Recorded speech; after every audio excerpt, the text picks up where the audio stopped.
Hello नमस्कार प्रणाम, मैं हूं कृष्ण और आप देख रहे हैं लाउड स्पीकर 90 FM।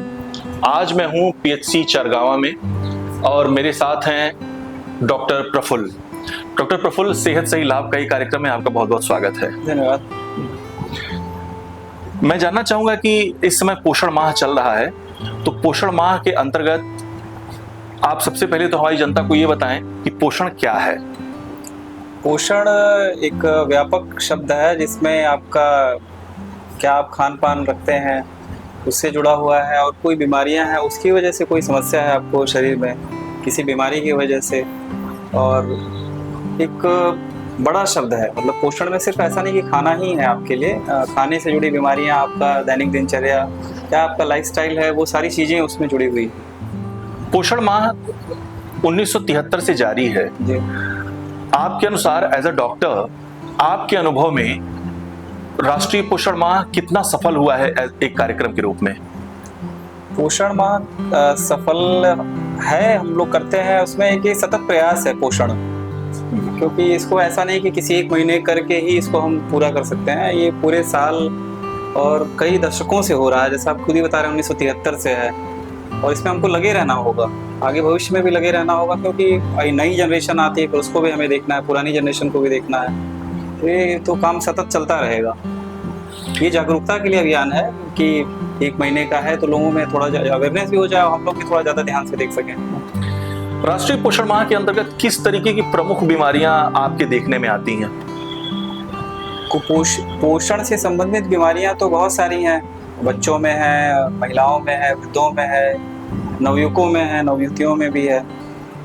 बच्चों में बहुत सारी बीमारियां हैं, प्रोटीन की वजह से है, क्वेशरकियोसिस, मारिस्मस है, और यंग में भी बहुत सारे हैं। कुपोषण के महिलाओं में आपने अक्सर सुना होगा एनीमिया है, भारत में बहुत ज़्यादा महिलाएं एनीमिक होती हैं।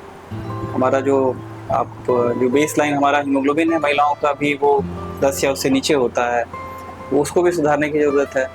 वृद्धावस्था में एज रिलेटेड जो है बहुत सारी बीमारियों की वजह से या बिना बीमारी के भी पोषण की समस्याएं होती हैं, वो देखना होगा। सबकी समस्याएं अलग हैं, उस हिसाब से उसका निदान है। कुछ प्रमुख बातें जो आप हमारी जनता के साथ साझा करना चाहेंगे पोषण से संबंधित?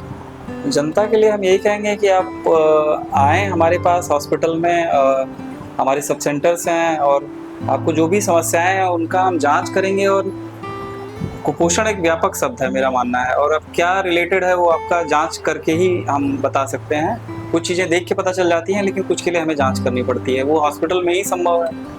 तो आएँ और जो भी होगा हम उसका निदान करेंगे, भरसक प्रयास करेंगे। हम ये जानना चाहेंगे कि गोरखपुर चरगावा क्षेत्र में ऐसी कौन सी प्रमुख समस्याएं हैं जो आम तौर पे आपको देखने को मिलती हैं पीएचसी चरगावा में पोषण से संबंधित? पोषण से संबंधित हमारे में वयस्क लोगों में, महिलाओं में ज़्यादातर एनीमिया का समस्या है, खून कम होता है, वो हमेशा ये बताती हैं कमजोरी है, भूख नहीं लगता, वजन नहीं बढ़ रहा है, ये समस्याएं आती हैं। बच्चे आते हैं छोटे 2, 4, 10 साल के, जिनका वजन की समस्या है, वजन उनके उम्र के अनुपात में सही नहीं रहता, कम रहता है। वो देखना होता है कि किस कारण से कम हो रहा है, कैल्शियम है, आयरन है, या कुछ खान पान में प्रोटीन का कमी है, जो भी होता है उसको देख के फिर हम लोग उसको सलाह देते हैं। फिर क्या ये समस्याएं उनके जन्म से भी संबंधित हैं, जन्म के समय से ही? जी, जन्म से भी होता है। बच्चों का वजन कम, बहुत सारे बच्चों का वजन कम होता है, 2 किलो 2.5 किलो या और भी कम हो सकता है, तो उसको प्रयास करते हैं कि वो ठीक हो, और वो बाद में भी हो सकता है। बच्चा नॉर्मल वेट है उसके बाद भी वो उसको पोषण का दिक्कत हो सकता है। तो आपने हमसे पोषण के विषय पे तमाम बातें करी हैं और आम जनता को जागरूक करने के लिए भी कुछ बहुत ही उचित सलाहें दी हैं। हमसे बात करने के लिए आपका बहुत बहुत धन्यवाद। जी, धन्यवाद, नमस्कार। ऐसे ही सेहत सही लाभ कई कार्यक्रम के तहत हम आप तक लेकर के आते रहेंगे तमाम नए विषयों पे नई बातें। हमसे जुड़े रहिए, देखते रहिए लाउड स्पीकर 90 FM।